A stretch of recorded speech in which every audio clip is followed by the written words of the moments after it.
The less you know, the better. That's what Sigfredo Garcia said to Katherine Magbanua in 2016 over the wiretaps.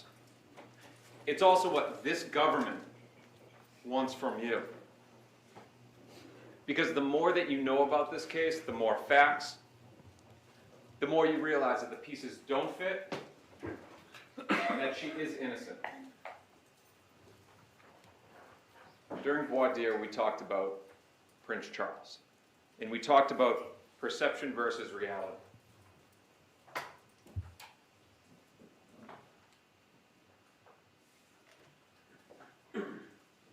Everyone here remembers the photo that we presented of Prince Charles, and it gave a very limited view. That's what the government has done here. They've given you bits and pieces. They've tried to give you a perception of Katherine Magbanua's involvement. Because, again, the more evidence, the less it fits. The defense, and you remember this from voir dire, we've given you the full picture. Not them. Ms. Kaplan can get up here and say, we gave you the information, we didn't do this bits and pieces thing. They did. We had to, on cross-examination, over and over again, bring to you evidence that put their evidence in the proper light. Let me give you a roadmap of what I'm going to talk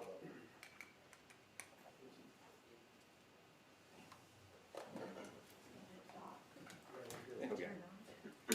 The first thing, roadmap. The first thing I'm going to talk about is how the investigation into Katherine Magbanua was not objective. The second thing, the dismissal by the government, the outright dismissal of the problems and the conflicts with Luis Rivera's testimony. The third thing, how the government is ignoring evidence of Katherine Magbanua's innocence. Now, before we get deeper into it, the government, and they talked about their burden, they have to prove two things. That a crime was committed, and that the person or persons they've charged were involved in it. A majority of the evidence in this case, a vast majority of it, proves that a crime was committed. It's all over there on that table. We don't disagree with any of that evidence. We absolutely agree. Look, I've spent years looking at this case. And if I've learned anything, Professor Dan Markel was a brilliant scholar, a devoted father, an amazing son. For his family, no parent should ever have to bury a child, let alone sit in a courtroom and watch the first-degree murder trial, the gruesome first-degree murder trial for their son. For the people of Tallahassee, and Ms. Kaplan said it best, suffered a blow. Crimes impact everyone, especially this case. Those who are responsible, and again, they spent hours, days talking about the Adelsons. Those responsible must be brought to justice. The Adelsons. Now, given all of this emotion, it's resulted in desperation for the government. You heard it for them. It took them a while to figure out a theory to move forward on the case. But that's what happened. They came to a determination on their theory. They came to a determination on their theory. Then they started to look at Katherine Magbanua.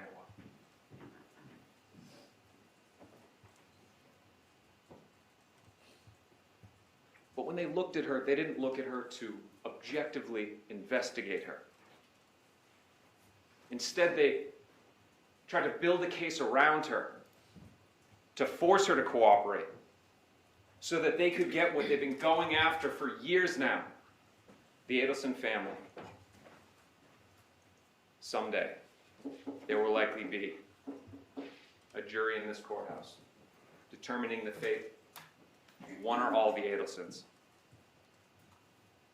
But you're not that jury. You're here, and again, these are separate cases. It's State of Florida v. Sigfredo Garcia. State of Florida v. Katherine Magbanua. We talked about it in jury selection. These are not together. It's not a package deal. You're here to determine the guilt individually. Katherine Magbanua. Again, she's innocent. You know, if the government wants to charge the Adelsons, charge them. It appears that they have more evidence against them than the defendants in this courtroom.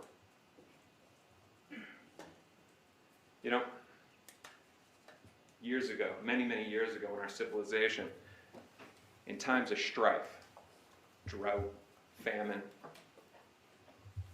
we'd be willing to sacrifice the innocent for the betterment of all. But we all know we've advanced as a society. What happened to Dan Markel was tragic, but convicting an innocent woman doesn't fix that. Nor does it in any way honor the memory of Professor Dan Markel. Now, two things the government has to do. Prove that a crime was committed. There was a crime. He was murdered. We absolutely do not disagree with that. But with respect to Ms. Magbanua, they have to prove that she was involved. All of that has to do with a crime. This stack right here, which includes financials, which includes CDs, wiretaps. This is the case against her. This right here, this is the evidence against her.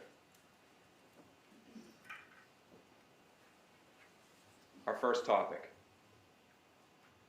How the investigation into Katherine Magbanua was not objective. Instead, it was to build a case because of what their target is. Let me give you some examples, and we saw it in this trial from some of the witnesses. And we saw the early stages of objectivity, the middle stages, in the testimony. Investigator Jason Newland took the stand. He talked about how he got information about a gun, and he went out and found that gun, but how that gun didn't match up with the case. But he didn't just leave it there. He didn't just dismiss it. No. He took photographs of it. He brought out 2 other personnel from the prosecutor's office. They cataloged it. They turned it in. They checked it back out. They brought it to FDLE, and you heard from the FDLE analyst, Danabeth Ritchie, how she went through a very extensive process of evaluating that gun. All the paperwork that she put together. All the reviews she did. That it wasn't a quick process. Now, that was very early in the trial, and it may not have made sense at that time, but it was for this explanation now. That's what objectively reviewing a piece of evidence looks like. Jason Newland didn't just say, well, it doesn't apply, I'm not going to look at it. No, he still went through the proper steps. Because if there isn't objectivity in this process, it leads to wrongful convictions. It leads to misunderstood evidence. Next, we saw it from Sean Yao. He was the one that talked about the height of the shooter. Now, he had a bunch of variables, sort of like the government has their pieces of evidence. He knew the positioning of the seat, the height of Professor Markel, the point of entry in the window. And he was able to come to, not a certainty, but it's consistent with a taller shooter. But when I asked him, I go, you can't say that it could have been something else. There could have been a variable off. The seat could have moved. He could have been in a different position. He goes, look, I can't do that. That's looking at the evidence objectively. I can't tell you beyond a reasonable doubt that the height of the shooter was this, but it's consistent with it. Translation, it fits, but it's not enough. Last, we saw it from Sergeant Chris Corbett, talked about the cell phone stuff, took the stand every other day in this trial. He was asked questions about the cell phone stuff. Some of my questions, that it wasn't accurate what he was saying. Now, when I say not accurate, I'm not saying what he was saying was inaccurate, but that this whole thing with cell phone technology, when they show a map and there's a dot, doesn't mean that they can prove that the person was there. We heard it from Mr. Garcia's expert. You can be miles and miles and miles away. And I asked Sergeant Corbett the question, basically you can say that these people were all in the general vicinity of Miami on a given time. He gave those answers. That's being objective. He didn't try to stick to his guns and go, no, no, and fight it. Gave the good with the bad. These are examples. We have both the investigation stage and the testimony stage. That's what objectivity looks like and should look like in this courtroom and during the investigation. But again, the investigation of Katherine Magbanua was not objective. You know, when I was a kid, my father, he traveled a lot for business. And he told me a story once, how he was out in the Midwest, and he's driving along the road. There's a bunch of farms, and he sees, and it's pretty close to the roadway, he sees a side of a barn. There's a young kid out there. And on the side of the barn, there's a few bullseyes, and there's an arrow right at the bullseye. He had to find out, how is it that this kid is so good, little kid, how is he so good at hitting the bullseye? My father drove over, he asked him, and the kid said, I'm going to show you. Kid fired a shot into the side of the barn, wildly missing all of the targets. But he hit the side of the barn. Then took a pail of paint, walked up, painted the target around the arrow. That's what the government is trying to do here to Katherine Magbanua. And we'll get into all the things they didn't do. They had leads. They didn't run it down. She worked at those nightclubs. They didn't go there. The idea was to paint the target around her, to force her to cooperate.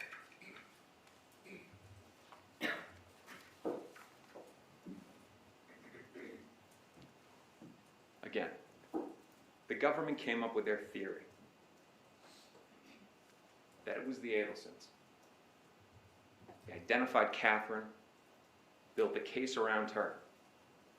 Now, in part, I don't fault the government for being personally motivated, interested. But you got to make sure that you don't turn a blind eye to other things. Let's go to the call activity. The government has made a big issue that Charles Adelson was communicating with Katherine Magbanua and that Katherine Magbanua was communicating with Sigfredo Garcia. Now, if there were no connections in between these people whatsoever, maybe some evidence. But there were. Katherine was dating Charles Adelson. It's only natural that she's going to call him. She has 2 children with Sigfredo Garcia. It's only natural that they're going to communicate. I don't doubt that most of the people in this courtroom, when they left for lunch, called the important people in their lives. That's normal. That happens. But the government, they gave you that very limited perception. They showed you certain days and go, they're talking. They even removed out other communications that Katherine and others were having with other people to make it look like the calls were going Sigfredo to Katherine, Katherine to Charles. You have it in evidence, in our evidence, not what they've submitted, in our evidence showing there's more calls that are in there. But it was important to pull a random day. And during trial, we pulled May 1st, not an important day in the case, to show that this was normal levels of communication for Katherine, again, the guy she was dating, and the father of her children.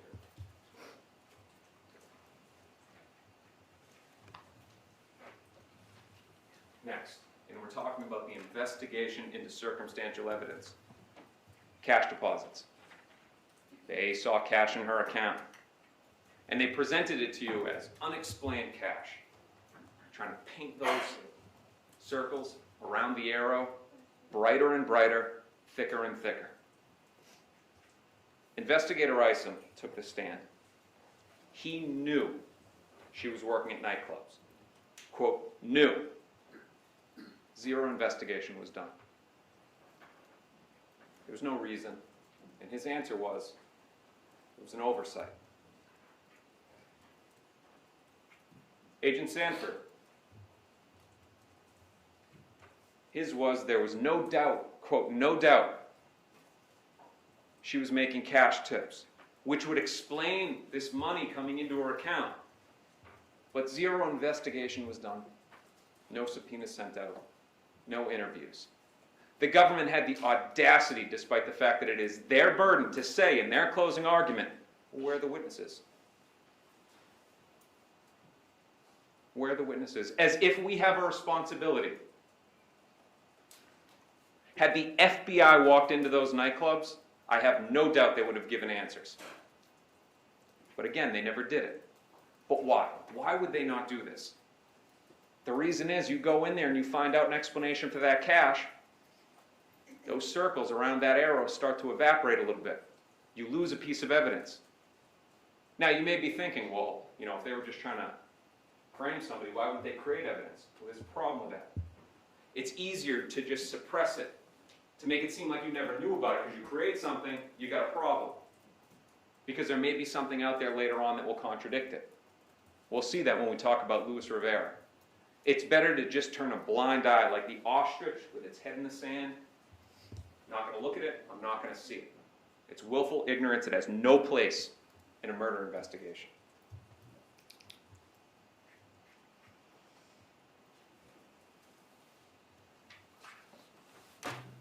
Although we didn't have to. We presented evidence. Now, put it in context, our ability to get evidence. Katherine Magbanua has been sitting in custody, in confinement for years. She was arrested years after this happened. The ability to then find evidence and put it together is a difficult process, but thankfully, the government subpoenaed records from Facebook. We had to submit to you. They presented it that there was no evidence whatsoever of cash-paying jobs. We presented to you from 2013 that she begins working promotions. Following later, and continuing until 2015, working at a larger nightclub. Now, there's one thing that the government didn't address, and I'm going to come back to the nightclubs.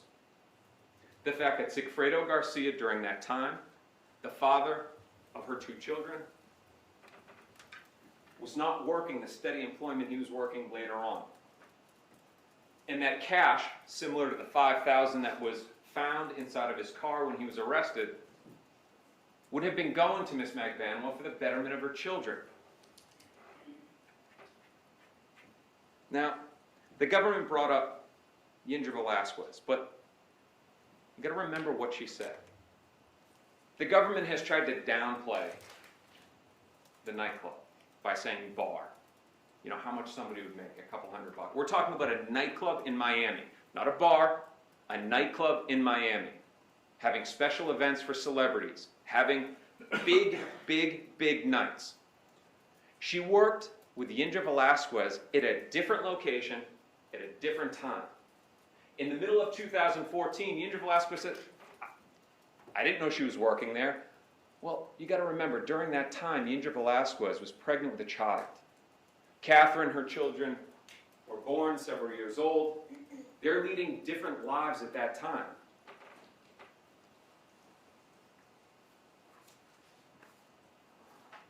The government presented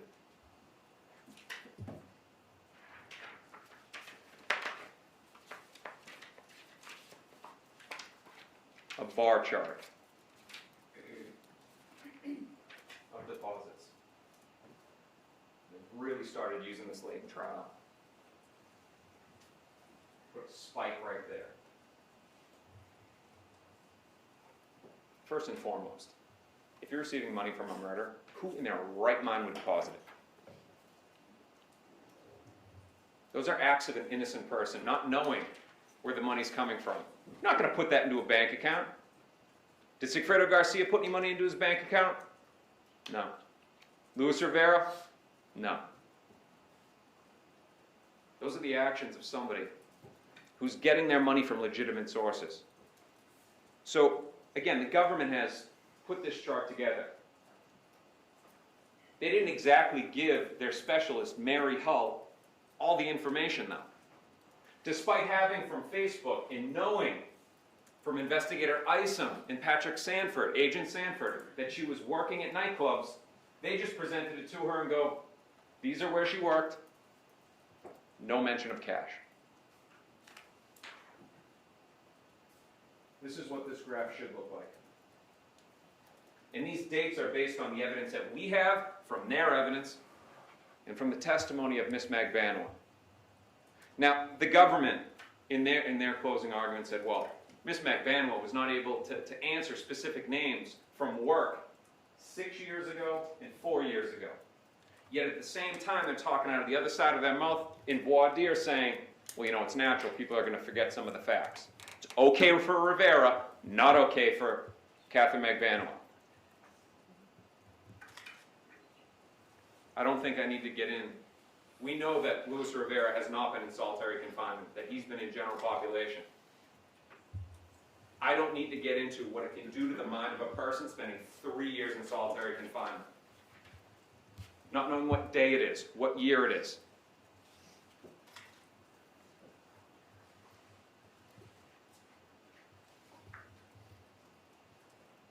Despite this, the government has done a majority of the defensive work in this courtroom by fighting against even the thought that she was working a cash job. Their energy should have been spent investigating it.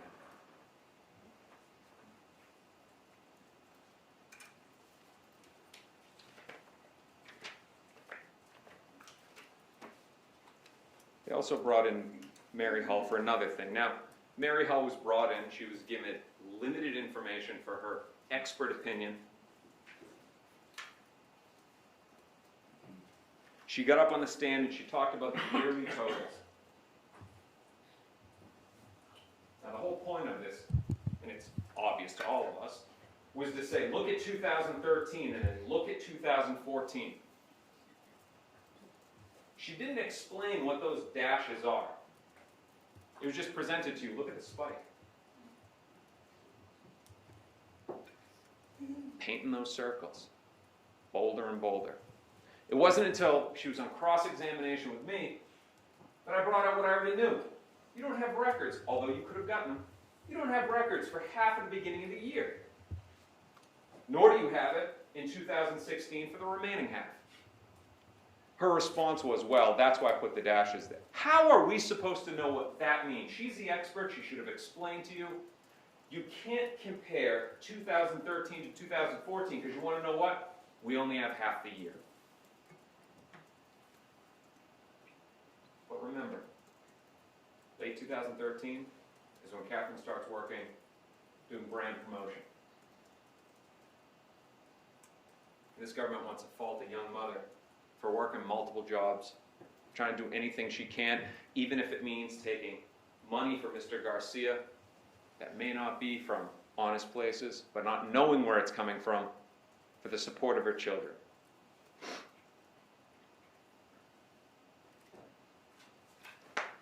Go next to Ms. Magbanua's breast surgery. There is zero evidence, zero, that it was paid for from the proceeds of a homicide. Ms. Magbanua explained to you she's wanted to have it for a very long time. She's given birth to 2 children. It's something that she's wanted to do. And the government gets up here and almost makes a mockery of it, trying to play on words in between tips and her surgery. It's inappropriate in a first-degree murder trial.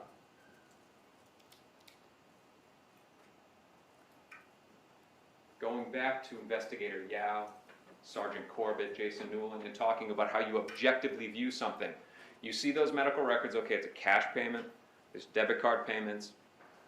What would Sean Yao say? Say, it fits that, it fits that. Sergeant Corbett, same thing. But they didn't. They came in here and said, this is evidence that she was involved. Mind you, the whole time knowing that she's working a cash job and just completely disregarding that. Next. The car.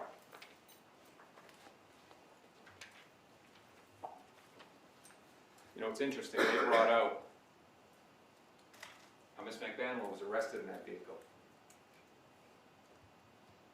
Meaning they had the opportunity to take photos of it. They had the opportunity to get the mileage, the condition, all of that. But no, they wanted to present before a jury, she's driving around in the Adelson's car. Because it makes that target so much more bold, so much more bright. They didn't investigate further into it, nor did they ever look at it objectively, because if you look at it objectively, you have a title for a purchase of a vehicle. Objectively viewed, that's somebody who has purchased a vehicle.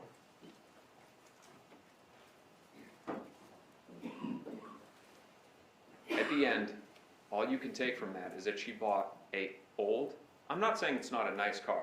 Many of us would love to have that. But in comparison to the wealth of the Adelsons, who they've said are these multi-millionaires, a 14-year-old Lexus with 160,000 miles is barely payment for helping commit a murder. What it is, it's a friend, an ex-girlfriend, buying an old used car from an ex-boyfriend. But they've submitted to you as proof. That's not objective. As proof of guilt. Let's common sense look at this right now. All right? Catherine's innocent, but let's imagine for a second that they had this agreement. How foolish is it to then create this legal paper trail to this person? That's not how that works. That's not how somebody, if you're committing a crime of that magnitude, you do not want to have any connections. Let's go to the paychecks now. The Adelson Institute submitted to you money from the Adelsons, and she didn't work there. Again, painting that target. Along the same lines of common sense and how it'd be foolish, again, you're creating a paper trail, employment records, tax documents. That would be a crazy thing to do if you want to distance yourself from somebody, should anybody ever get investigated or arrested in the future. Now, it was presented over to Mary Hull. She came back and she did this diagram of paychecks. And almost like reading tea leaves, the government is trying to say, this is evidence of guilt. And Mary Hull got up there and goes, well, these checks are written before the date of work. Nonsense. Absolute nonsense. Every single one of these checks, but for one or two that was cashed a few days early, were deposited by Miss Magbanua after the dates of work. They didn't do anything to establish Don Adelson's check writing practices. They had Erica Johnson and Clariza Labredo on the stand and didn't get into that topic. They didn't have Mary Hull evaluate the check writing practices for the other employees, but instead, they want to read the tea leaves and say, it's evidence of a murder. It went further, though.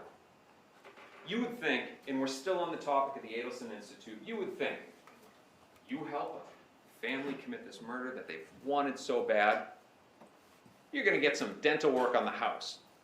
They brought in text messages. We're in a first-degree murder trial trying to interpret text messages for guilt. They submitted to you one where she got whitening gel from Charles Adelson. But they didn't give you, again, we had to bring it in and show it to you. How? Months after the murder, she's paying the Adelson Institute $206.50, and we know from the text messages around that same time that it was because Katherine Magbanua went there for work. Now the government tried to differentiate and go, wait a second, It's clear she saw Harvey Adelson. Yeah, his son, I'm pretty sure, could get a discount from Dad for the person that helped commit a murder, if any of that were true. But the text messages went even further. These checks, and we know it from the government's exhibit, these checks began September 15th. Text messages between Katherine Magbanua and Charles Adelson the day before. I'll let you know on my availability so you can know more or less how many hours I can dedicate. Thank you again. They tried to introduce text messages, say, well, that's about wisdom teeth. I had my wisdom teeth taken out. I don't ever remember communicating with my dentist saying, I'll let you know how many hours I can dedicate in my availability. That's a text message about work. But they are so blind to this that they won't accept it. Because in their mind, from the very beginning, Katherine is guilty, and they will only ever look at her through dirty windows.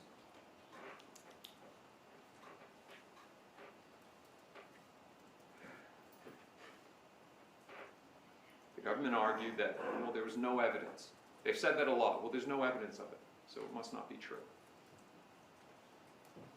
During and I almost called it an investigation, but it wasn't, because no investigative work was done.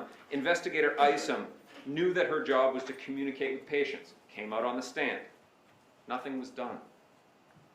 On the wiretaps, on call RR and E, these are two calls from the wiretaps in 2016, they're talking about her calling patients. But again, the government is still trying to defend against it and say, whoa, whoa, whoa, she was never at the location. And why would the Adelson Institute be paying for Charles Adelson? They're trying to split hairs. They're trying to divert the attention away from the fact she was working for him. That was earned money.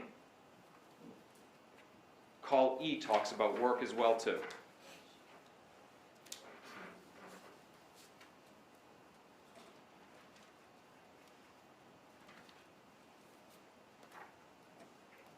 Back on the call activity, the government brought up the fact that there was a phone call to one of Luis Rivera's old phone numbers, but that's not what the evidence showed.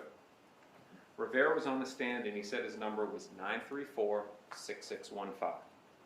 Agent Sanford was put on the stand by the government, and on cross, not on direct, on cross-examination it was brought out that the phone number that he got in review and the phone number that he had in his report, again, this is the Federal Bureau of Investigation. I don't think that they're used to hearing no when they want things. That they have the number of 935-6615.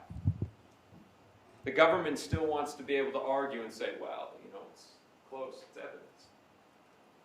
No subpoena was ever sent to find out who either of those phone numbers belonged to. It'd be very easy for Luis Rivera, looking at the call records, which he would have in discovery, and just making things up. But we'll get into that a little bit more later. The car rental in June. Now, we talked a little bit about cell phone activity. Now, they put a map up there, and they've got a dot right near the car rental place. But what they're not showing you, is all the other businesses. All those little squares that are in there, those are city blocks. This is miles and miles and miles of territory. There are major highways in there. There's an airport, Miami International Airport, a massive airport, right there. They never showed you any other days. June 3rd, June 9th. Now, that's their expert. He does plotting for that. It was easy for me to go in and look at the call records and say, look, you know, on this random day of May, it's the same activity. They're picking bits and pieces to put together this tapestry of guilt. What they're not doing is looking at any of it objectively.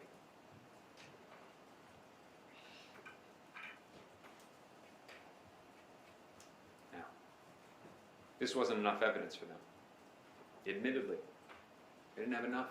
But they were still desperate. They still needed to move forward on the case. So in 2016, they tried to create some more to get bolder circles. they did the wiretaps. They did the bump, and they also had the wiretaps. Now, these wiretaps, it's part of this stack here. Again, this is everything. We've already gone through most of this stuff. For months, they listened to her phone calls. Secretly listening to her phone calls, talking to people that they believe she was involved in this conspiracy with. Hundreds of calls, hundreds of texts. Not one thing, not one thing of her being involved in this murder. Only her needing to know less. Now, the fact that Charles Adelson and Katherine Magbanua were communicating, it wasn't irregular. We brought that out on the stand, that before the bump, before anybody may think, hey, we might be getting listened to, that Charles Adelson and Katherine Magbanua were still communicating. So it wasn't just out of the blue, this bump happens, and all of a sudden there's phone calls. Now, the way the bump was done dictated the actions that then followed. It was controlled. The undercover, and you'll be able to watch it again if you need to, reference son, reference Katherine twice, and reference Tuto. Now, the letter that was handed, we have to take the FBI's word for what was actually written on there, and whether there were not other instructions. How is it that the Federal Bureau of Investigation, with all of their resources, infinite, doesn't have a copy of the letter that was handed for this huge operation? Now, this goes back to what I was saying before. It's easier to hide things than it is to create them. Meaning that if it's just, hey, we don't have a photo of it, if it surfaces years later, to be like, oh yeah, that's what was in there.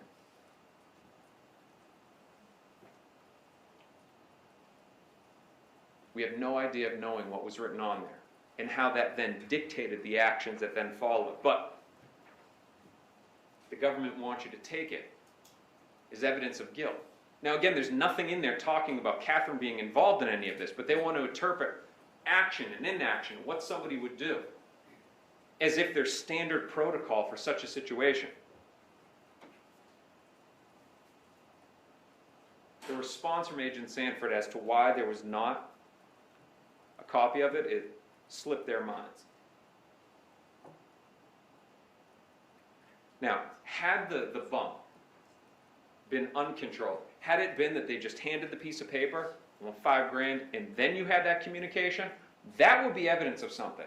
But they didn't do that. Now ask yourself why they didn't do that. They didn't do it because the hope was to create communication to paint those targets more.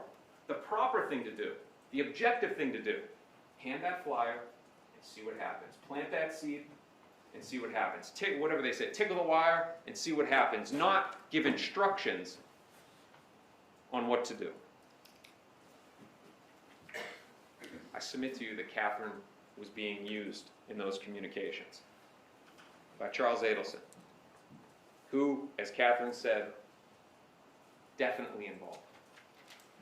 Now, she's saying that not because she has information about it, but she's seen what all of you have seen during this trial. Again, you want to charge him, charge him.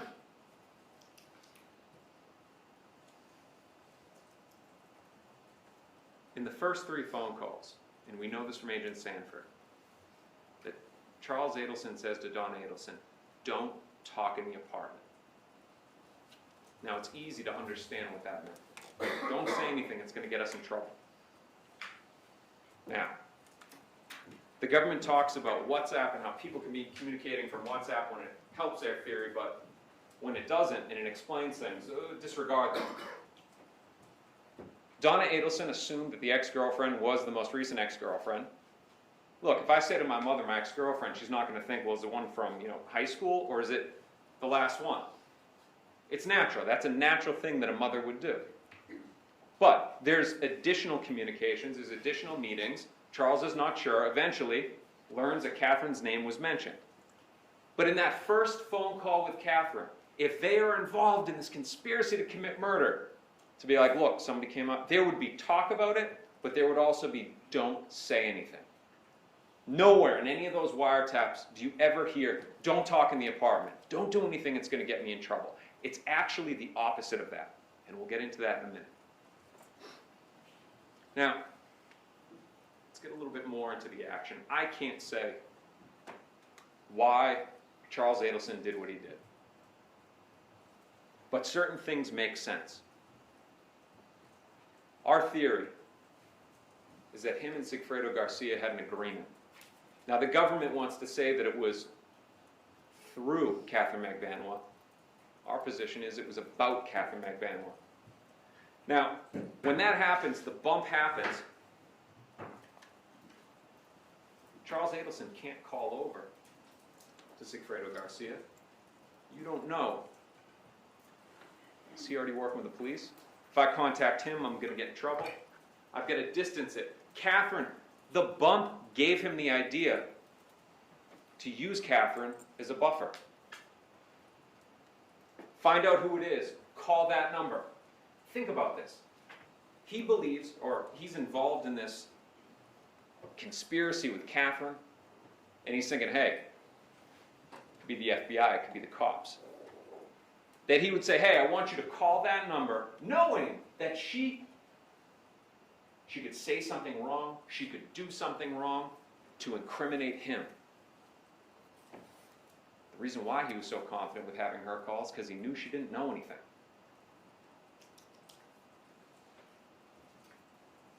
Now, let's talk about the flow of knowledge.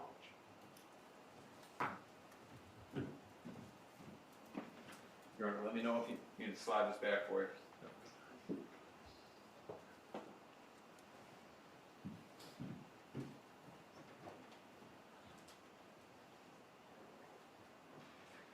Now,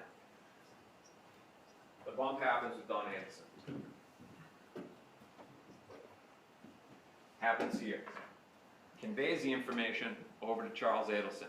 That information then goes to Katherine Magbanua, and we know that that information then goes over to Sigfredo Garcia. But when Katherine wants to know, what is this about? The answer is, the less you know, the better. There's no information flowing in between there. Now, from Agent Sanford, well, it was Investigator Dillmore talked about the fact how there was communication between Luis Rivera and Sigfredo Garcia. Luis Rivera was in federal custody, and he was contacting a friend to send text messages to certain people. Luis Rivera identified that on the stand. Investigator Dillmore, in reviewing Sigfredo Garcia's phone, saw that there were communications with T, talking about Luis Rivera. So, the flow of information from the bump made it around the horn.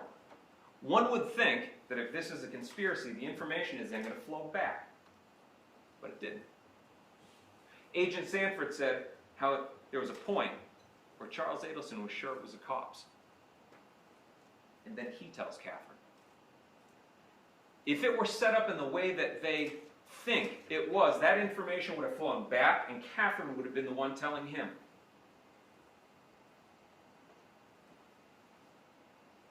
Who told Charles Adelson?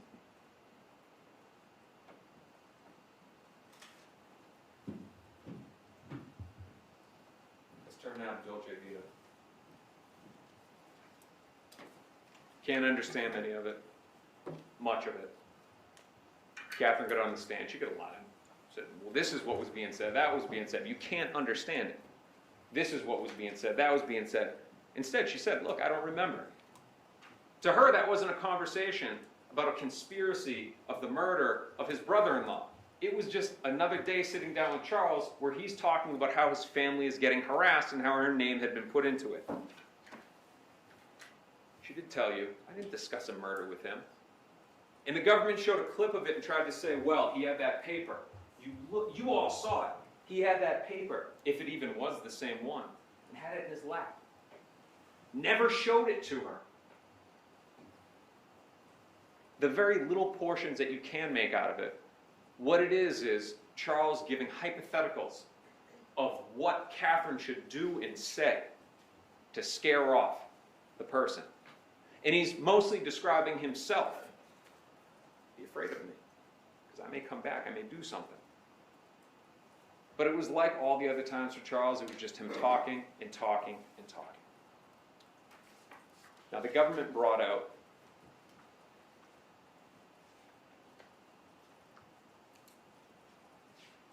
the fact that the cops were uncontacted. We covered this a lot on cross-examination. Katherine wasn't bumped, or harassed, or called, or texted. It wasn't her place. It wasn't her place to be calling the police because it wasn't directly against her. And we see this more in call DD. Quote, "I'm trying to get whoever is threatening your family and helping you guys out." These are not the communications somebody's going to be having if they're involved in a conspiracy to commit murder. Those aren't the communications that are going to be had. Now, they'll come back and they'll say, well, you know, it's code, or, no, that's hogwash. These are not the communications that you're going to have. And they say, well, nobody went to the cops. It was Katherine the one. Katherine stuck in the middle. Stuck in the middle, not getting any information from Sigfredo, not getting any information, well, finding out things later on from Charles Adelson, who's getting frustrated. Why is my name being mentioned? And she's the one that says, I'm about to go, and she hates that she swore. And we even see it from her text messages. She won't even spell out swear words. The effing FBI. If she were involved in this conspiracy, thinking, well, it's either the Latin Kings or whoever did this, or it's the FBI. Those words, I'm about to go to the FBI, and the way that she said it, which was not a, you know, I'm thinking about doing it, it's, I'm about to go to them myself. Those words would have never come out of her mouth.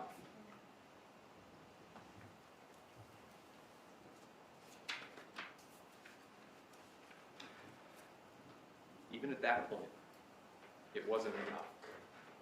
It wasn't enough evidence. The only remaining piece of evidence, the only thing, which brings us to our second topic, this guy right here. Luis Rivera. Second topic, Luis Rivera, outright dismissal of the problems with his story. Not the facts, with his story. We had approximately 40 witnesses testify during this trial, maybe a little bit more, maybe a few less. He is the only one. The only one. Mary Hall is not a witness to events. Chris Corbett is not a witness to events. The only one is Luis Rivera. Now, the consensus among the Tallahassee Police Department and the FBI is that prior to Rivera, it was not enough to arrest.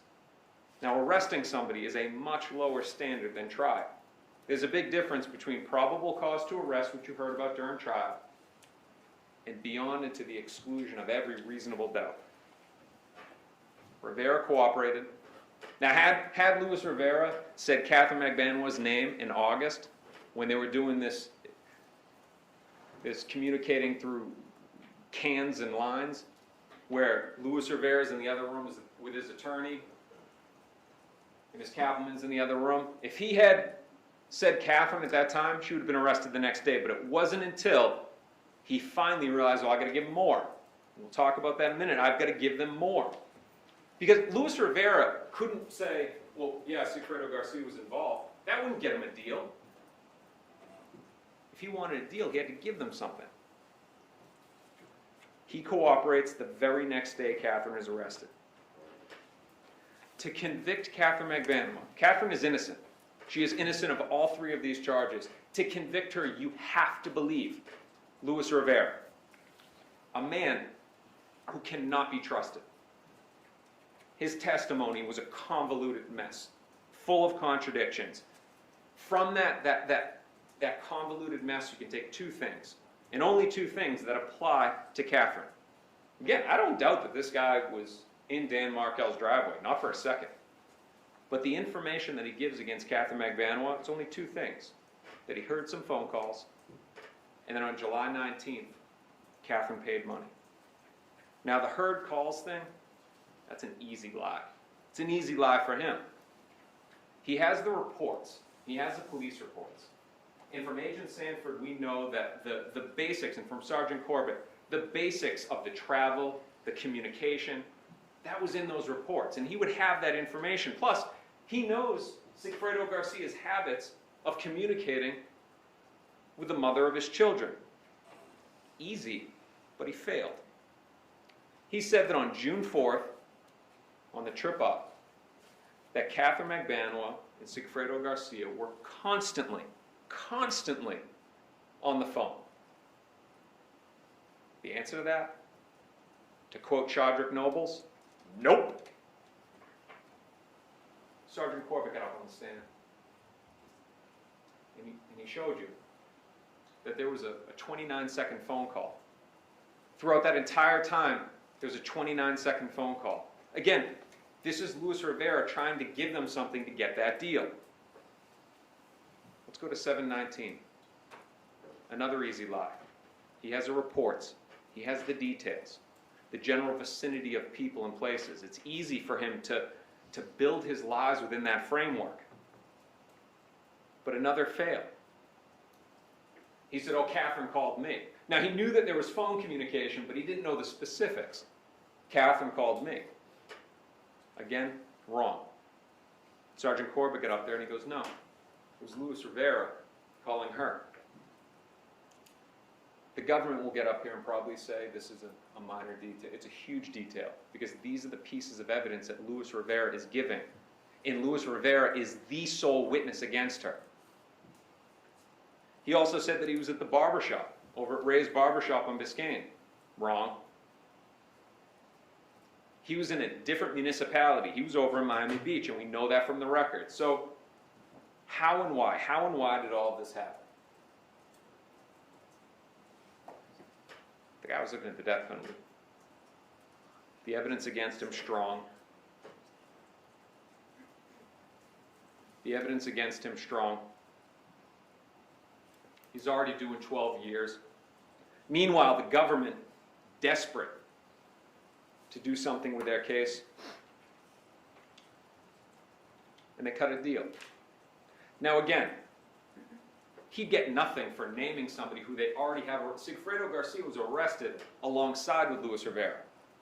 You're not going to get anything by naming the other guy that's already charged. You've got to name new people.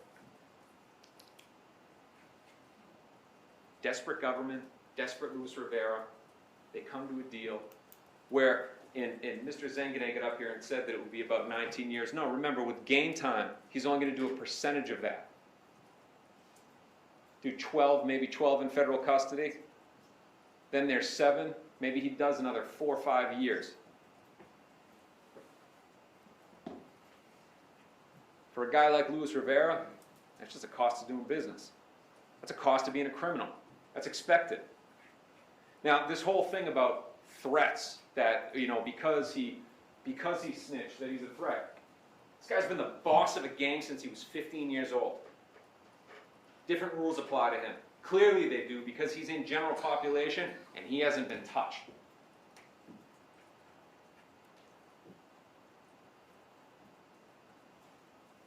That's why it happened.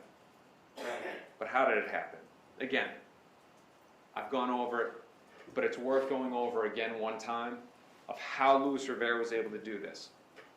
He has reports that detail things, not to the level that you saw in this trial, but reports laying out the framework of things. He's also got the media. You've seen it during this trial. All over the place. And it's been all over the place. He has TV in jail. He's got friends and family outside. He knew the facts. He knew the theory. That gave him the framework. Now, I'm not trying to say that anybody spoon-fed it to him and said, you got to say this. I don't think that happened. But I think that this guy, the head of a gang at 15 years old, that's a smart guy. Be it either he figured it out himself or somebody told him. That's what he did.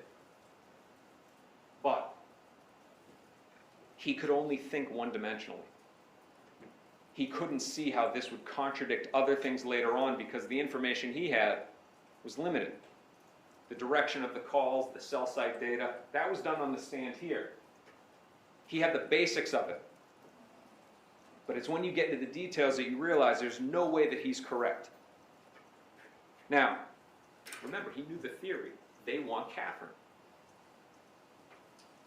But Wendy Adelson was also mentioned all over the place. And he tried. He tried to give them Wendy Adelson. He knew that she was a target. He tried again and he failed. Now, he said that on July 17th, that he saw Wendy Adelson at the house, and that Sigfredo Garcia said, that's the woman.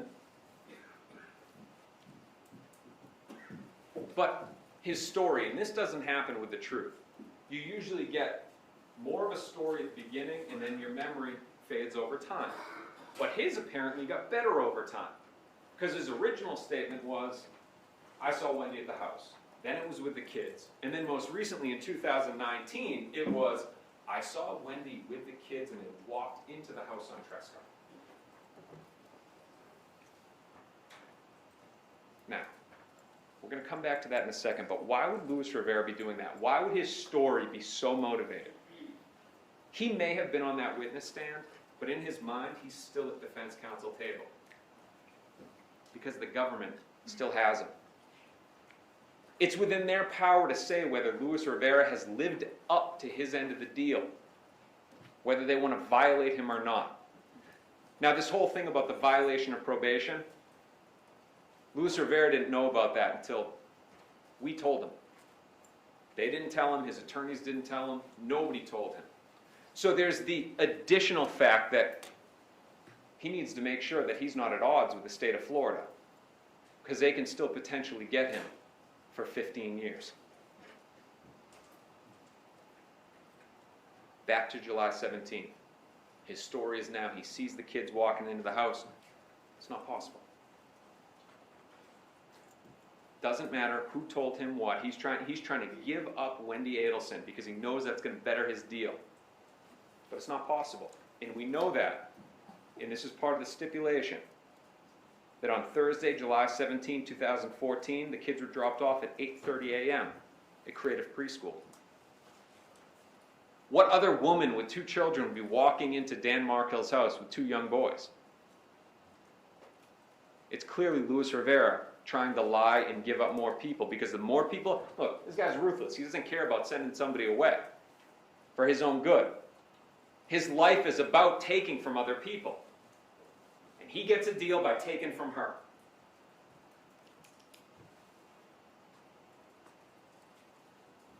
He added more to his lie, to his story. I got mad at Sigfredo. And he got on the phone with Katherine, and that happened before noon. But see, that's a problem. Every time he gets too specific, that's when he gets caught in a lie. Because Sergeant Corbett told us there is no phone call.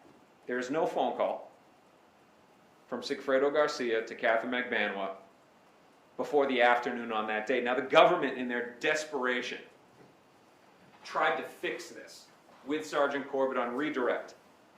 And they pointed to a call much later in the afternoon to try to make it seem like, well, that's the call. But the problem was that phone call was from Katherine to Sigfredo Garcia, not the other way around. That's defensive work. Guys? There was an additional time that he tried to give up Wendy. On June 5th, he said that, and this is in one of his statements, one of the many different ones, he says that they get up there the next day, that they're following Markel, and that they are Professor Markel, and that they follow him to the Creative Preschool, then they lose him. Well, we know from Jeffrey Lacoste that that's wrong. Because Jeffrey Lacoste had a memory of that time frame and said, Wendy had the kids. Professor Markel would not have been dropping off the kids or picking them up that day. Now, there's other minor inconsistencies. The owl. This is an easy one. Luis Rivera spins a lie. He doesn't give a time frame. And he goes, oh, yeah. Then Then Katherine called. Again, there's normal communication between Katherine Magbanua and Sigfredo Garcia. So it's easy to say this lie. Going back to objectively investigating things, of course, the Tallahassee Police Department, the Leon County State Attorney's Office, the FBI, they sent a subpoena to either, because remember, he said two different things. It was Instagram, Facebook, minor inconsistency. But the problem here is nobody ever subpoenaed the records from those social media outlets to find out if the guy was telling the truth. They did it for Katherine, they did it for Sigfredo to paint those circles or to try, but they don't do it for him. My belief is they didn't trust him. We dig any deeper on this, it's gonna show that he's lying. We dig any deeper on Katherine Magbanua, it's gonna show she's telling the truth. There was other inconsistencies. When he learned of it, it was either before, it was during, or after. Whether there was one guns or two guns, whether he was the driver on the first trip, but then there was a citation. You know, his defense to all that was, well, you know, we were high and drunk. But that didn't make sense because Trooper Downing's like, you know, I don't know if he was a captain, a lieutenant, but he was high ranking. And he's like, if that were going on, if people were smoking marijuana, they were drinking inside of a car, everybody knows that smell would be in there. And an FHP trooper would have pulled them out and questioned him on that.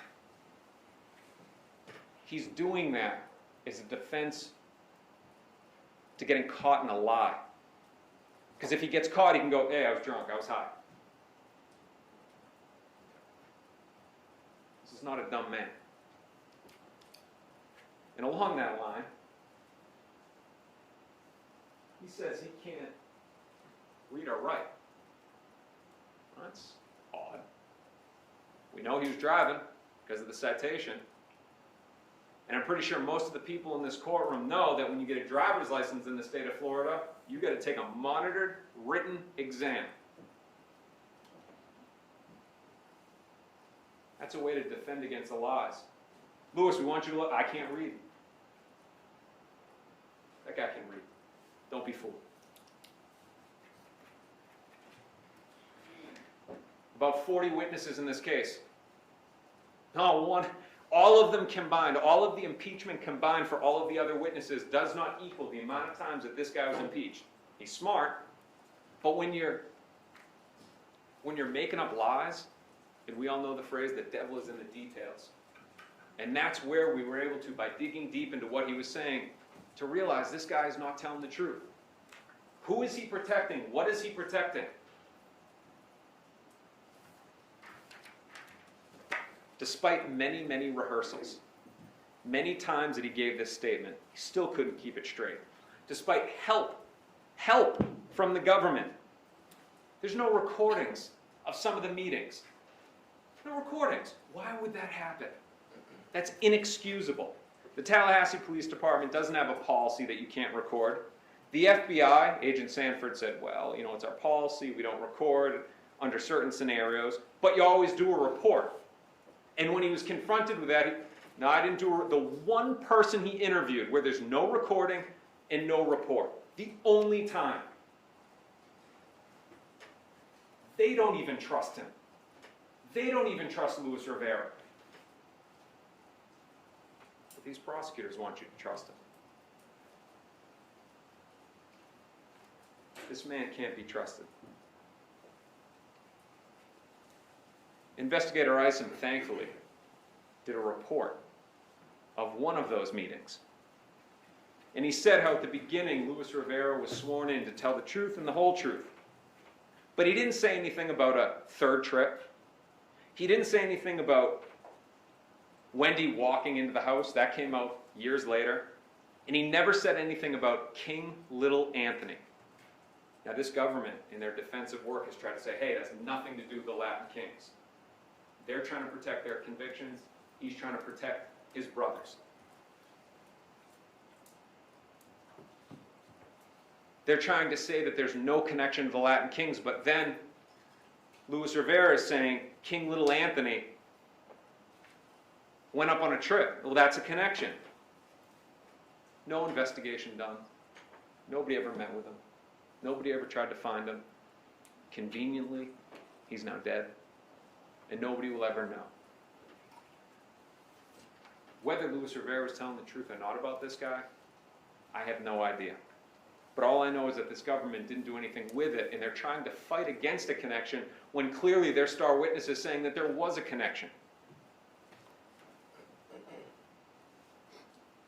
Let's compare Luis Rivera to another witness we had in this case. We had Jeffrey Lacoste. And everybody should remember Jeffrey Lacoste. He testified early in the trial. And he was a one-time boyfriend of Wendy Adelson. Now, Jeffrey Lacoste was testifying about things many years ago. His inconsistencies were reasonable. Memories fade with time. Excuse me. At the beginning of the investigation, he was a suspect. Now, the government brought it up on close. We don't think Jeffrey Lacoste was involved, nor has any argument been made. But at the beginning, he was a suspect. And he was removed as a suspect because they objectively investigated him. He showed bank records, they got surveillance from Walmart, they spoke to him, and they cleared him. Nothing like that was done with Ms. Magbanua. But they had multiple recorded interviews. They interviewed this guy who they believed was a suspect. Again, this is before they've committed to their bogus theory. Jeffrey Lacoste is a suspect. Look, he's dating Wendy Adelson. He's possibly protecting her. He leaves town right around the time that it happens. Could be something there, but they objectively investigated him. They had multiple interviews, and they were recorded. He also gave a deposition. So, like Luis Rivera, he gave multiple statements, but when he got up on the stand, he had a reasonable memory of events. He was able to remember things. In line with Ms. Magbanua, I can remember some, I can't remember all of it exactly. What was the name of the restaurant you were at? That's reasonable. Somehow, Luis Rivera, his memory gets better in time with things and worse in other areas. It's because it's not based in reality. It's based on trying to weave a lie. Now, Jeffrey Lacoste was up there. He was not evasive. He answered the questions. Now, Jeffrey Lacoste, a professor at FSU, very smart guy, book smart guy. Luis Rivera, maybe not book smart, but definitely a street smart guy. Again, hundreds of people underneath him. At the age of 15, that's a born leader and also a born criminal. Now, Mr. Zengane went over this with you. I'm going to go through it a little bit more, talking about jury instructions and how you should weigh his testimony. After the enumerated topics, you're going to have this one where it says you must consider the testimony of some witnesses with more caution than others. And what they're talking about are people that are in Luis Rivera's situation. Defendants who say they committed a crime with somebody else and are going to get a better deal by testifying. This is the same instruction you'd have if, a guy buying drugs is going to testify against a guy selling a small amount of drugs for low-level felony cases. Never is it more applicable than in a case where the witness was spared the death penalty and got a few years on top of an already huge sentence on a federal case. Did the witness seem to have an opportunity to see and know the things about which the witness testified? My answer to that is no, because none of it is true. His response to it, I was drunk and high, I don't remember. Did the witness seem to have an accurate memory? Not at all. Because he was impeached by the actual facts in the case. Not other witnesses, not stuff that by the evidence in the case. The kids were in preschool. There was no phone call. Was the witness honest and straightforward in answering the attorney's questions? No. Did the witness have some interest in how the case should be decided? They've got him by the neck. He violated the agreement. He's looking at a violation of probation. Does the witness's testimony agree with the other testimony and other evidence in the case? No. The electronic evidence, the evidence that can't lie, cell phone records. I don't think Creative Preschool is going to be lying. It's a stipulation between the parties, meaning it's true. Has a witness been offered or received any money, preferred treatment, or other benefit? He gets to serve it. his state sentence in a federal facility, and the benefit will be the massive deal that he has got. Had any pressure or threat been used against him? Did the witness at some other time make a statement that is inconsistent with the testimony he or she gave in court multiple times? Has the witness been convicted of a felony? 5 times. Federal racketeering case. Now, for those of you that don't know, the RICO statute, that's the things that they use to prosecute the mob. This is for sophisticated crimes. These are for major crimes. And he's also got a murder conviction. He's pretty much checking every box on the jury instructions of why you should not trust him. But again, they want you to trust him. A guy who can't be trusted. The person that you must believe. You must. The case against Sigfredo Garcia is different. The case against Katherine Magbanua, you must believe Luis Rivera to convict. He cannot be trusted.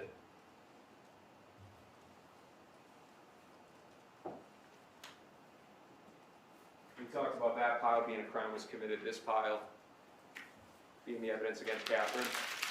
This testimony doesn't belong in either of those piles. It belongs right there.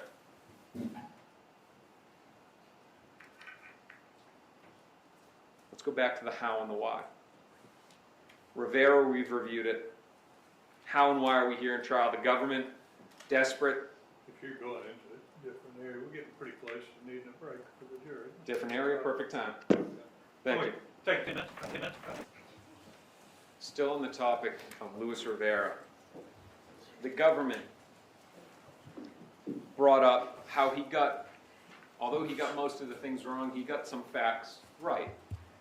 Like, how would he know that Dan Markel was leaving town? Well, he had the evidence, but if he's in an agreement with Sigfredo Garcia, he's going to know that information. If, to clear that up, Charles Adelson is in an agreement with Sigfredo Garcia, he's going to know that information. And then the bullet hole. Again, I don't doubt, he's in the trash now, so I don't have his photo, but I don't doubt that he was up there. But the government coming up here and saying, well, he got these, that's like a parent walking in and talking to the teacher of their child and saying, look, I know my kid failed the test miserably, but he got those 2 right, so he should pass. That wouldn't fly in an algebra test. It sure as heck should not fly in a first-degree murder trial. Let's go back to the how and the why. We talked about Rivera. We know how and why he did what he did. The government, they were desperate. For the Adelsons, who I agree, clear motive. And as Katherine said, guilt. With this,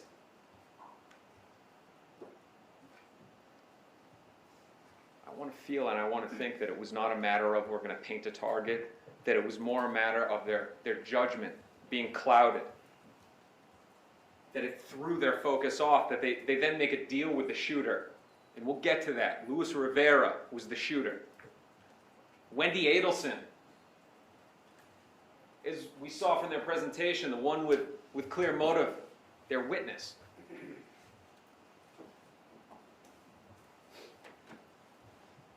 Again, we're talking about the how and the why. The why. Katherine put pressure on her for cooperation. And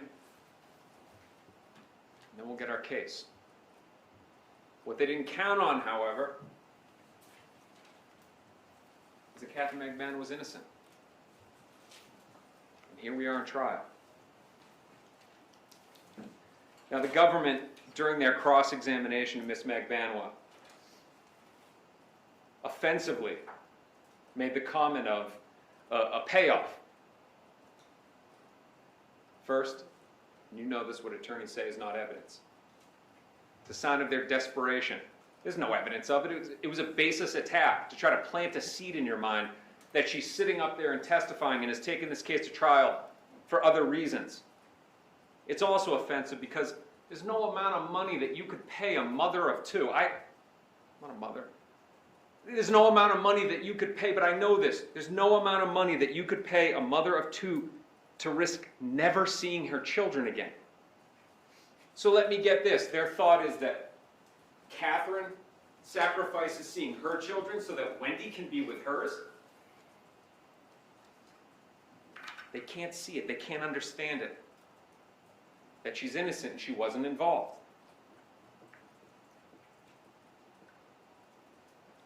How and why? So then how did this murder happen? Look, I'm in no position to get up here and say, well, I'm positive that's what happened. But in looking at the evidence and looking at the facts,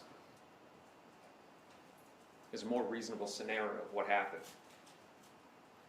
The government tried to say that there were no connections whatsoever between Charles Adelson and Sigfredo Garcia. But there were. And again, it wasn't through Katherine Magbanua. It was about her. So let's talk about the position that each one of them were in. Charles Adelson wanted the murder to happen. We know that from Jeffrey Lacoste. He had money. Sigfredo Garcia wanted Katherine Magbanua back. We know that from multiple witnesses. And he had the means. The government's response to this theory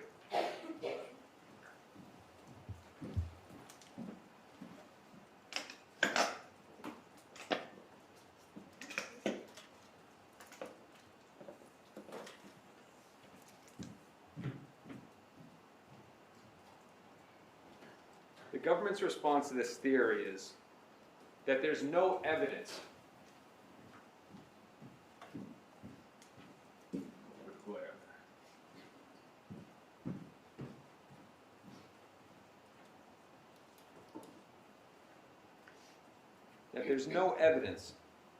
of a connection in between these two gentlemen. They asked Sergeant Corbett on the stand, you've gone through hundreds of thousands of messages and iCloud information for Charles Adelson. Is there any indication of communication between the two? And his answer was no. But in my cross-examination, I brought out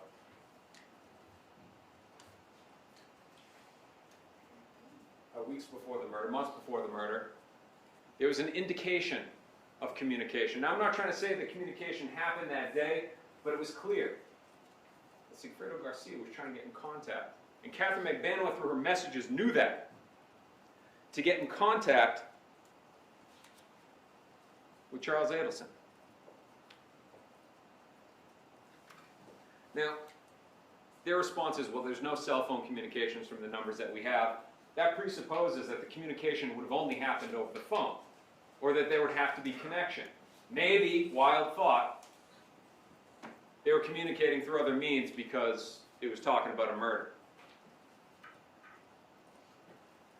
They want you to believe that there's no possibility that at any point in time Sigfredo Garcia confronted Charles Adelson around the time of these messages.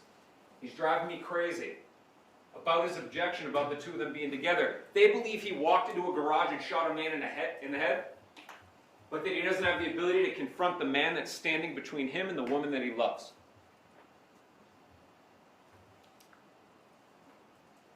There's also the confrontation on July 1st. We'll get into that more. But there was a connection between the two of them. Not through Katherine Magbanua, about her. But the government, their response, well, there's no evidence of this. That's not how this works. That's not their burden. We talked about this during jury selection, what their burden is. How it's not just a matter of them giving a reasonable explanation and saying, it fits. They need to have enough evidence to prove that there is no other possible reasonable explanation to give you enough letters, and you remember the example in voir dire, to get you to that point, because again, just because it fits doesn't mean that it's the answer. Mr. Zanganet talked about the burden of proof, and I'm not going to go through it again, but this is here for the protection of all of those accused, for the protection of all of us as citizens, including you as jurors. So that years from now, there's not regret for having made a wrong decision.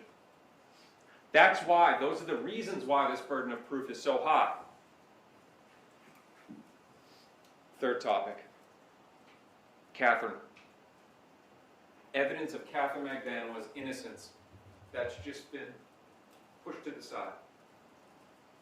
They have years worth of text messages, years, hundreds of thousands of text messages with these people that they believe she was involved with.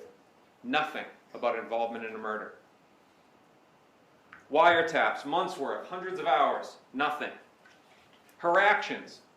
Now, you best believe, had she gotten rid of her phone number or phone, they'd be up here arguing. Evidence of guilt. But she didn't. She had the same phone number up until she was arrested. She changed out her phone just like most of us do with iPhones. I think I still have a 7, but some people, they replace them regularly, yearly when the new one comes out. I'm not saying that's what she did, but the idea that she would still have the same phone years later, no, it's natural. You swap out phones, you upgrade your phone. Sigfredo Garcia got rid of his phone. Luis Rivera got rid of his phone. You would imagine that if she's involved in a conspiracy with these others, they would have told her, hey, this is what you got to do. The deposits. No deposits of cash for Luis Rivera, no deposits of cash for Sigfredo Garcia. But Katherine Magbanua, right around the time of the homicide, deposits money into an account. They want you to believe that she's smart enough to have pulled off this crime, but then stupid enough to have done that. Talked about it in voir dire. You cannot be smart and stupid at the same time. Well, actually, I take that back, because Luis Rivera's tried to do it. She didn't flee. Had she taken 2 steps when they tried to arrest her, they would be up here arguing she tried to get away. We bring out the fact she didn't do anything. She continued with her life, continued with her children, and they want to say, well, that's not evidence of innocence. Normally, maybe that would be a valid argument, but when you have the level of publicity that this case has had, the father of your children's been arrested, Luis Rivera's been arrested, her name's getting dragged through the mud, probable cause affidavits for first-degree murder are released in the media, major outlets are doing specials on the case. She's born in the Philippines, speaks their language. Somebody guilty would have left. She stayed.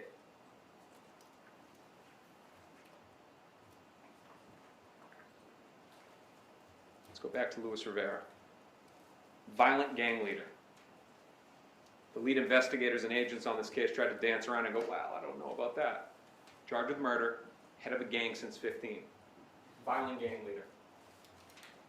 Convicted many times over, RICO murder. Supplies, he rented the car, rented the hotel,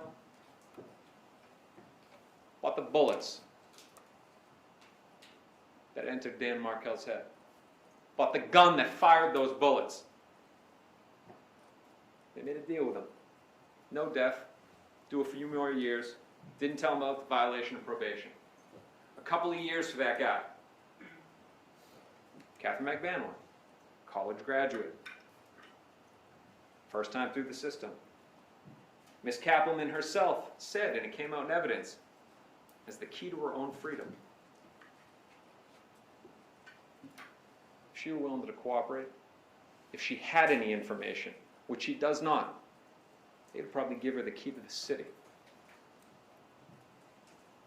There's only one reason why a single mother of 2 young children would sit in custody for 3 years in confinement, risking it all. She's innocent. That is the only explanation. Let's draw a comparison, guys, please. Let's draw a comparison over to Wendy Adelson, their witness. Somebody who they believe was, I don't know who they think is behind it, that they believe is involved. Their witness, a trained attorney, had to be subpoenaed, had to be given, and the judge explained it, immunity. She laughed at them. Laughed at them. I'm not going to be arrested. Ms. Kappelman had her on the stand, somebody she believes is behind this, didn't ask her the tough questions. Had her on the stand and could have put her on the spot and didn't do it. Now, let's compare that witness over to Katherine Magbanua. Not an attorney. No immunity. Didn't have to testify. Everything on the line, subjecting herself to cross-examination, actual examination by Ms. Kappelman, by a trained and experienced attorney. Grilled on facts from years ago, after years in confinement. Nothing incorrect. She even confessed to what would be crimes. Not reporting cash tips on her tax returns. Look, I don't condone it, but I'm imagining it's a very common practice when it comes to cash tips. But she admitted to it. What does that mean? It means she's forthcoming. Doesn't mean that she was involved in a murder. Now, we did it for Luis Rivera. Let's do it now for Katherine Magbanua. But before I do it, remember, this is not a civil case. Do you believe Katherine Magbanua more than Luis Rivera? It's not that tug of war that we talked about in jury selection. It's that rope in gym class hanging from the ceiling that the government has to climb all by themselves. So it's not a matter of, do you believe Luis Rivera more or Katherine Magbanua? If that were the case, I have no doubt that you would say, I believe Katherine Magbanua more. But I'm not trying to draw a comparison in between the two, but it's important to evaluate for Katherine Magbanua. Did the witness seem to have an opportunity? Your Honor, is that big enough for you? They're worried about them more than me. I know what it says. Did the witness seem to have an opportunity to see and know the things about which the witness testified? Did the witness seem to have an accurate memory? Was the witness honest and straightforward in answering the attorney's questions? Did the witness have some interest in how the case should be decided? And the answer to that, of course. Everything's on the line here for her. Does the witness testimony agree with the other testimony and other evidence in the case? Yes. Had they investigated it, they would know that it all matches up.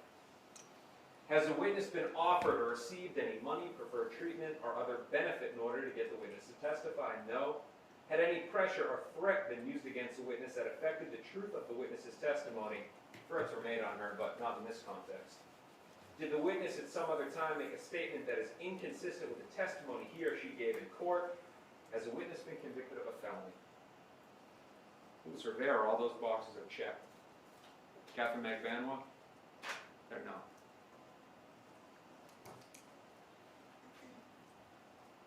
This is a case that began in desperation.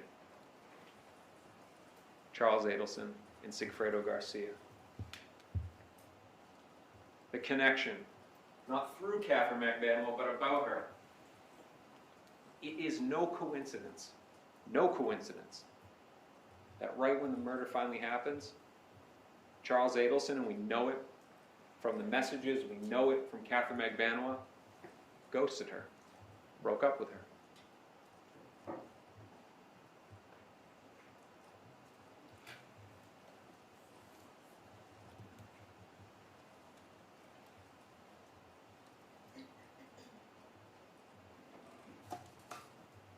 They keep wanting to say that there's no contact in between Charles Adelson and Sigfredo Garcia. Again, we know that in late 2013, and we know it from Luis Rivera, he was following them because he objected so much to it. He was potentially calling Charles Adelson. The progression of that is at some point in time you confront him. Now, the one problem with the prosecution's theory, again, if you get deeper into it, things start to not make sense. July 1st, there's this confrontation, there's this fight between Charles Adelson and Sigfredo Garcia. Now, Sigfredo Garcia doesn't run up to Katherine Magbanua's window. He runs up to Charles Adelson's window and starts pounding on it. 17 days later, the murder happens. You can't resolve that. You can't figure it out under their theory that in this whole thought, let me sidetrack for a second, because the government said something in their close that potentially Katherine was playing the middle and that Charles didn't know that on the other end it was Sigfredo, and Sigfredo didn't know on the other end that it was for Charles. Remember what Luis Rivera said. We're doing it for the dentist's sister. Then they would have known exactly, and everybody knew who the dentist was, that they're doing it for Charles Adelson. But it doesn't make sense, 17 days before the murder happens, that these guys are fighting with each other and somehow Katherine's caught in the middle of it. What makes more sense is that the agreement was, you break up with her and get away from her, I'll do this for you. But he didn't. That trip in June to Key West was supposed to be, and we know it from Agent Sanford, the goodbye tour. But on July 1st, they're still hanging out together. Was there a situation that Charles Adelson felt that the other end didn't live up to their end of the bargain because it didn't happen in June?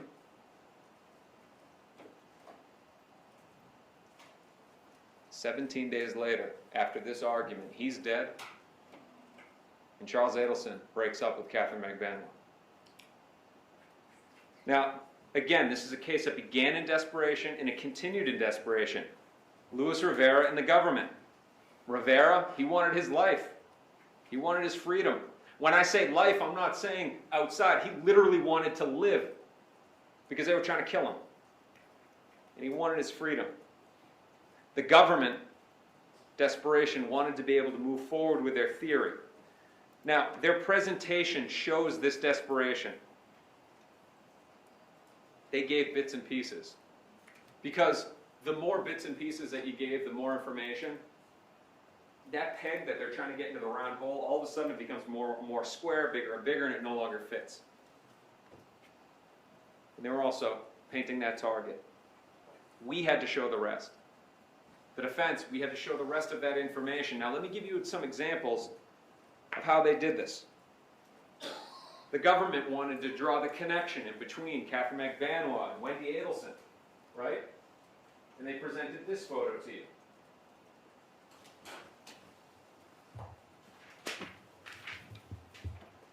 Defense Exhibit 41. You haven't seen this yet. That's a real photo. With Katherine's credit card right there. Out of the three versions of this photo, now these look the same, but if you look at Katherine's glasses in relation to Wendy's shoulder, you'll see that it actually moves. Out of three photos that they have of this day, they present to you the photo without Katherine's credit card. Because this would indicate that Katherine's paying for those drinks, paying for that day, paying for herself. But the attempts to guide you, or guide is not the word, to give you the wrong perception, the limited perception of the case. We go back to Mary Hull, the income analysis. 2013, she didn't explain that. She didn't explain what those dashes were. And then they started talking about the deposit transactions and how Katherine was going to different banks to make deposits. Again, they have no information as to the location of these ATMs and their location in relation to each other. But one thing that we pointed out, this was normal behavior for Katherine, where she would make deposits at two different banks on the same day. Again, trying to paint that picture, paint that target brighter and brighter. It continued when they were talking to Sergeant Chris Corbett about text messages, and this happened yesterday, where they actually only had him read part of the message, where Charles Adelson offered to help out. I had to get up and read the rest of it with Sergeant Corbett, which was, no, I'm good. And then enter in other text messages talking about how she was paying him back for loans.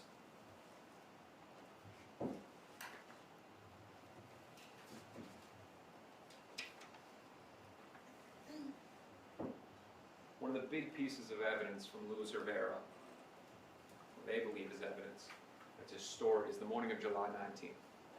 Now again, the stuff with the cell phone locations, that's generalized areas. Don't be misled by their evidence, believing that that means that somebody was at an exact location. We know from the experts that I could be here with my phone, but pinging off a tower miles away. But one thing that Luis Rivera said, he goes, Catherine called me.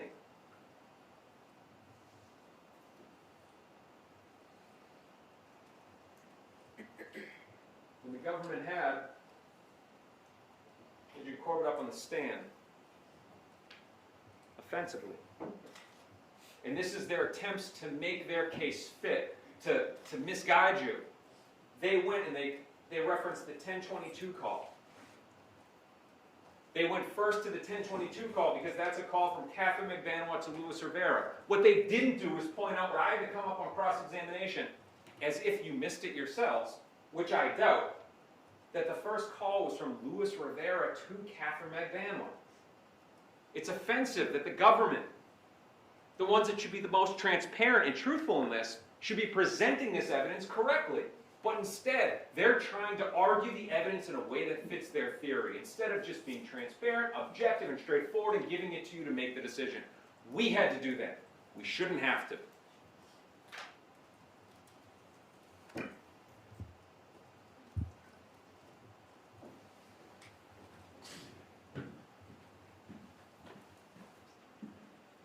This is your conspiracy. There was connection in between the two. It was about Katherine Magbanua, not through her. Now, the framers of our Constitution were genius in the way that they set up our government. The government has immense power. We all know that. But there are limitations. They can't elect themselves, and they can't determine the guilt or innocence of a person. The reason why the framers took that from the government, from the judiciary, is that they feared that they would become biased. And that's why they entrusted it to the people, knowing that they were the only ones that could be objective in the review of evidence in a case. Now, Your Honor, if I can have one brief second. Okay.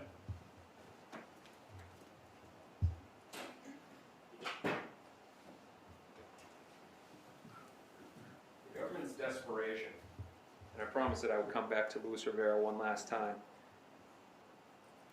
Their desperation led to blindness. I promise I'm almost done. Their desperation has led to their blindness of facts. Luis Rivera was a shooter. Luis Rivera got up on the stand, he told you how Dan Markel was on the phone, how Dan Markel put his arm up.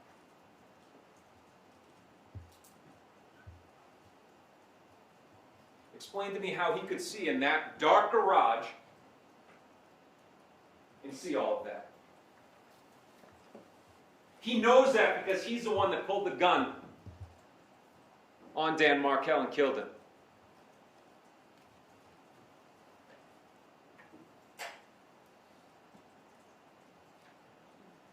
There's no way you're seeing that. Ladies and gentlemen,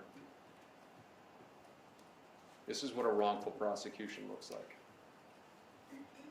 It's within your power to stop it from becoming a wrongful conviction.